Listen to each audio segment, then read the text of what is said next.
ADHD. Ada yang pernah dengar istilah itu nggak? Apa sih itu? Yuk kita cari tahu. ADHD atau Attention Deficit Hyperactive Disorder adalah salah satu gangguan perkembangan saraf yang paling umum dan pada masa anak-anak. Biasanya pertama kali didiagnosis pada masa kanak-kanak dan sering berlangsung hingga dewasa. Nah, ADHD adalah salah satu gangguan mental yang paling umum dijumpai. Wah, gejalanya apa aja ya? Nah, pernah denger nggak orang bilang, wah anaknya hiperaktif ya bun, kalau lagi lihat anak kecil yang nggak bisa diem. Nah, ini bisa jadi gejala ADHD loh. Seorang anak dengan ADHD mungkin mengalami, yang pertama, bisa banyak melamun, terus lupa akan banyak hal, gelisah, terlalu banyak berbicara, membuat kesalahan yang ceroboh, mengambil resiko yang tidak perlu, sulit menahan godaan, mengalami kesulitan bergiliran, dan juga mengalami kesulitan bergaul dengan orang lain. Nah, sebenarnya normal bagi anak-anak untuk mengalami kesulitan fokus dan berperilaku pada satu waktu atau yang lain. Namun, pada anak-anak dengan ADHD, mereka tidak hanya tumbuh dari perilaku ini, gejala ini juga berlanjut sehingga bisa jadi parah, dan juga dapat menyebabkan kesulitan di sekolah, di rumah, atau dengan teman-teman.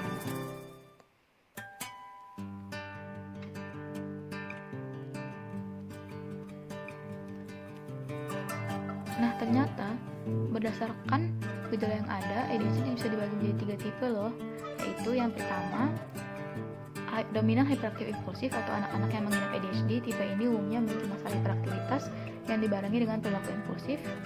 Yang kedua, dominan inatentif atau pengidap gangguan ADHD ini memiliki ciri-ciri sulit untuk menaruh perhatian penuh pada suatu hal.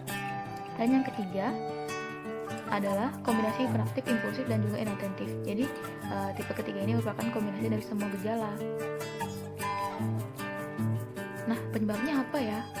Nah, sebenarnya hingga saat ini para peneliti belum dapat mengetahui nih penyebab dan faktor resiko dari ADHD. Tapi penelitian saat ini menunjukkan bahwa genetik memainkan peran penting nih. Studi terbaru menghubungkan faktor genetik dengan ADHD.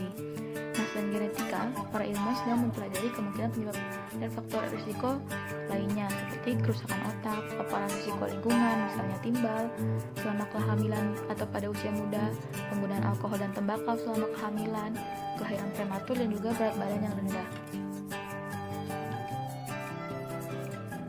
Nah, berdasarkan statistik saat ini diperkirakan 8,4% anak-anak dan 2,5% orang dewasa menderita ADHD. Nah, sedangkan di Indonesia sendiri, prevalensi ADHD masih belum diketahui nih.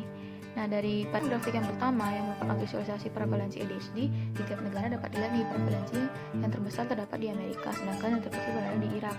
Nah, data ini diambil dari Composite International Diagnostic Interview yang memberikan 26.744 responden. Kemudian dari grafik 2 merupakan data persebaran ADHD di tiap umur dengan jumlah data 163.648 individu. Nah, berdasarkan data juga, laki-laki ternyata memiliki kemungkinan untuk mengidap ADHD lebih tinggi dibandingkan perempuan, yaitu sebesar 12,9%, sedangkan perempuan hanya 5,6%. Wah, banyak juga ya. Kalau gitu gimana sih cara meriksa dan nyembuhinnya?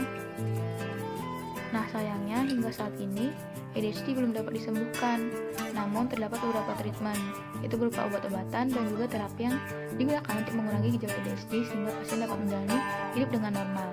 Nah, terapinya itu dapat berupa pelatihan sosial, cognitive behavioral therapy, dan juga parents therapy. Selain itu, diagnosis ADHD sampai saat ini juga belum dapat memiliki metode yang tepat nih. Saat ini metode diagnosis ADHD dilakukan dengan mencari informasi riwayat pasien dari orang tua, guru, dan juga orang-orang terdekat untuk mengkonfirmasi gejala yang dialami pasien, dan belum ada tes di laboratorium, sehingga hasil diagnosis masih belum akurat. Oleh karena itu, dibutuhkan tes diagnosis yang dapat mengonfirmasi apakah seorang mengalami ADHD. ADHD yang diketahui merupakan gangguan perkembangan saraf, sehingga sangat mungkin terdapat perbedaan neurotransmitter atau metabolit lainnya dalam tubuh penderita ADHD dibandingkan dengan orang normal. Nah, hal ini dapat digunakan sebagai biomarker untuk diagnosis ADHD, sehingga penderita dapat didiagnosis lebih dini dan mungkin memiliki potensi untuk dikembangkan sebagai salah satu treatment untuk menyembuhkan ADHD. Oleh karena itu, saya, Catherine Purba, merancang penelitian dengan judul Analisis Profil Metabolit pada Penderita ADHD. Adapun tujuan dari penelitian saya adalah yang pertama menentukan perbedaan profil metabolit pada hormon penderita ADHD dibandingkan dengan orang sehat. Yang kedua, menentukan hormon yang dapat dijadikan sebagai biomarker untuk diagnosis ADHD. Nah, hipotesisnya itu gimana sih cara menelitinya? Berikut ini merupakan gambaran besar metode yang akan saya gunakan, dimulai dari persiapan sampel, kemudian dilanjutkan dengan densitasi, lalu proses LC-MS, lalu dilakukan data processing, dan yang terakhir dilakukan analisis statistik.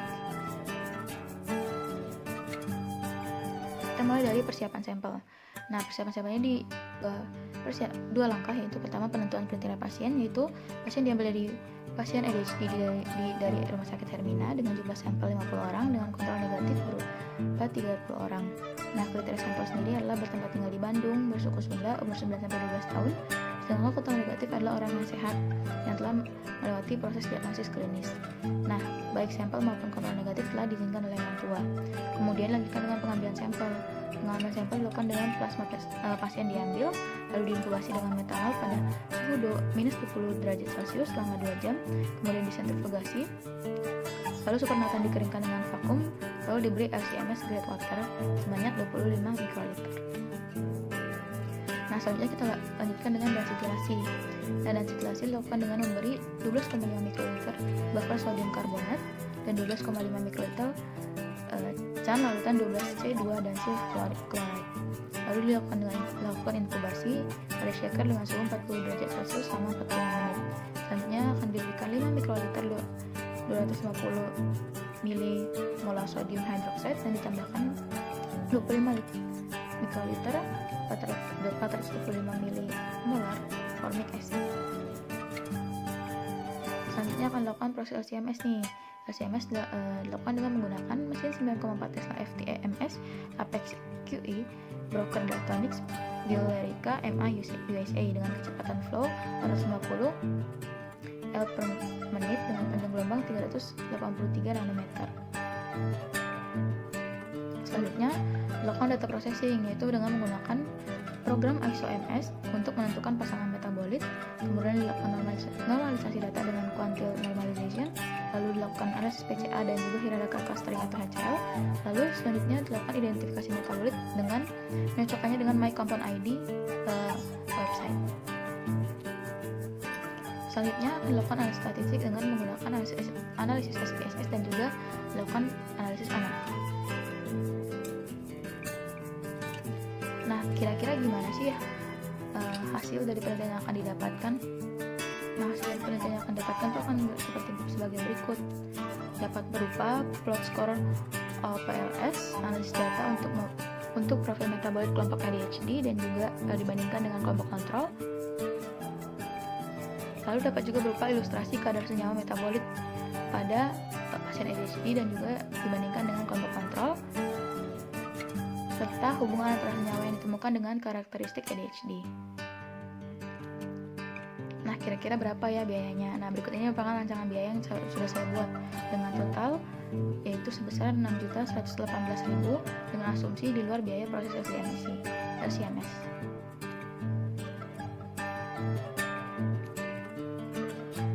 Saya sangat berharap penelitian ini dapat memajukan perkembangan kesehatan di Indonesia dan membantu pada para penderita ADHD. Berikut ini merupakan daftar pustaka yang saya gunakan.